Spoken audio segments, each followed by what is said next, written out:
think that's the whole show? It's really amazing. I haven't taken half of it in, you know? Would you like to go to any of it again? No, thank you.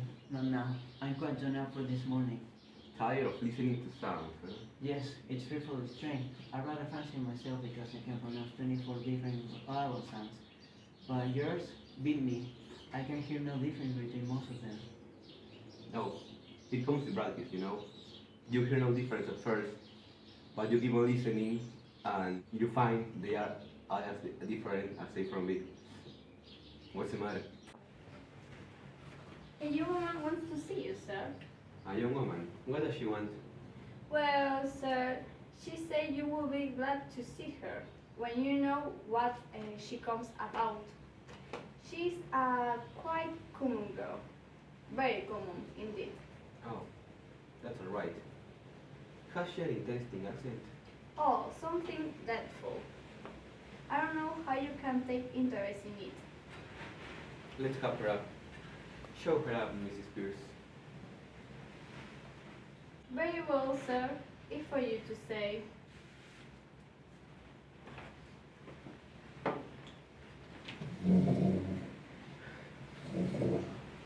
This is rather a bit of luck. I'll show you how I make records. Well, we set her talking, and I take it down first in Bell's business speech, then in Romic, and then we get her on the phonograph, so that you can turn her on as often as you like with the written transcript before you. This is the young woman, sir. Why? This is the girl I jotted down last night. She's no use. I got all the records I want of the Listen Grow lingo. And I'm not going to waste another cylinder on it. Be off with you, I don't want you. Don't you be so sassy. You ain't heard what I come for yet. Did you tell that I came in a taxi? Nonsense, girl. What do you think a gentleman like Mr. Higgins cares you come in? Oh, we're proud. He ain't about giving lessons. Not him. I hear him say so. Well, I'm not here to ask for any compliment. And if my money is not good enough, I can go elsewhere. Good enough for what? Good enough for you. Now you know, don't you? I come to have lessons. And to pay for them. What do you expect me to say to you? Well, if you was a gentleman, you may ask me to sit down. I think that I'm telling you I'm bringing you business. Pickering, shall we ask this baggage to sit down? Or shall we throw her out of the window? Oh, I won't be called a baggage when I've offered you to pay like any lady. What is it what you want, my girl? I want to be a lady in a flower shop instead of selling at the corner of Tottenham Road Court. But they won't take me unless I can talk more gentle. And here I am, ready to pay. How can you be such a foolish, ignorant girl as to think you could afford to pay Mr. Higgins? Why shouldn't I? I know what listening costs as well as you do, and I'm ready to pay. How much? Now you're talking. I thought you'd come up big when you saw a chance of getting back. Sit down. Oh, if you're going to make a compliment Sit down. Sit down, girl. What's your name? Eliza Doolittle. Eliza, Elizabeth, Betsy, and Bess. And I went to the woods to find a bird's nest. They found an nest with 4 eggs in it. And they took one apiece and left 3 in it. Oh, don't be so silly. You mustn't talk to the gentleman like that. Well, why won't he talk sensible to me? Come back to business. How much do you propose to pay me for the lessons? Oh, I know what's right. A lady friend of mine gets French lessons from a French gentleman for 18 pence an hour. So, you wouldn't have the face to ask me for the same for teaching me my own language. So, I wouldn't give more than a shilling. So, take it or leave it.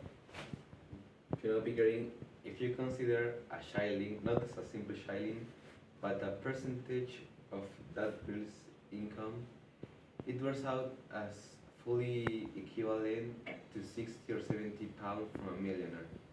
How so? Figure it out. A millionaire has about 150 pounds a day. She earns about half a crown. Who told you I only got... She offers me 2/5 of her day's income for a lesson.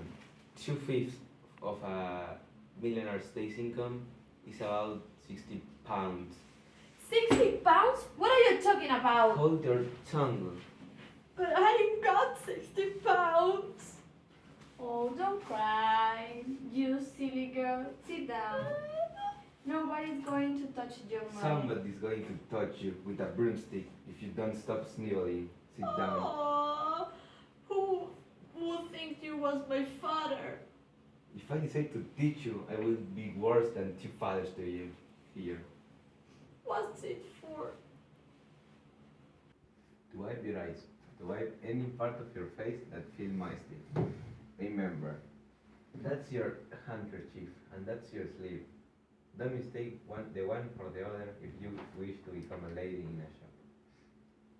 It's no use talking to her like that, Mr. Higgins. She doesn't understand you. Besides, you're quite wrong. She doesn't do it that way at all. Here, it's my handkerchief. You gave it to me. He gave it to me, not to you.